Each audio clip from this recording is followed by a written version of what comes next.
Hi everyone, my name is Danielle, and I'm making this video in response to Saad Nabeel's video about being sent to jail and deported at the age of 18. Saad and I went to high school together, and he was one of many students, just like a lot of us, who are hardworking, um, really ambitious. He got into the University of Texas at Arlington, had a full-ride scholarship, and more importantly than that, he was just one of the many students who was not born in this country, whose family is not born in this country. So it's a very common thing. It's part of what adds to the diversity of society. There's a large chunk of people who are not from here. But when he turned 18, he was sent to jail for 42 days and eventually deported back to Bangladesh, as the video says, and there's links and you can see the video that I responded to. But in this situation, this really was not his fault. His father, when Saad was 11, found out that he would have to leave the country because they were denied, citizenship, visas, whatever it was.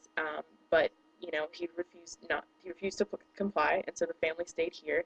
And I've seen a lot of people comment that he should have persuaded his parents or talked to his parents. When you're 11 years old, are you really going to convince your family to leave the country? No, it's not very likely. And at the age of 11, you can't leave your family. So he had no other choice but to stay with them.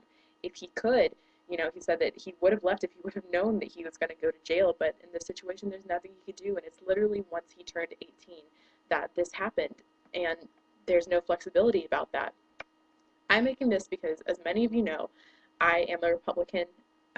People who have gone to school with me know I'm very vocal about that. I'm a conservative.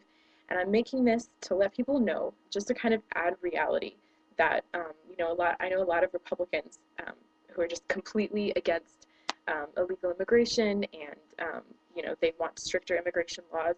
And I'm not saying that that anybody is wrong in that particular case, but this is a situation where, while people do abuse the system, in other ways the system abuses them.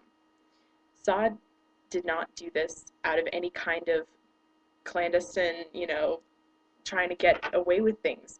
This is something where he was born into this situation, and I understand not everything is fair in life, not everything is fair in the government, and nothing can be perfect, but there needs to be some kind of flexibility to where, in situations like this, he can appeal it and not have to sign a 10-year ban that he can't come back here. This is his home, this is where he was raised, this is where he grew up, and so there needs to be some kind of an option to where he can gain awareness about this.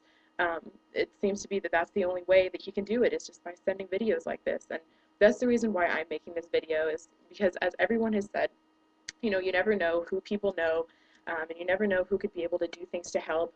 I'm just sending this because I know that a lot of people think that they have to believe things along party lines, but this is just kind of a different situation. This isn't, someone who has tried to, pull a fast one on the U.S. government, or try to, take advantage of our privileges and our rights when they're not citizens. This is actually a very different situation.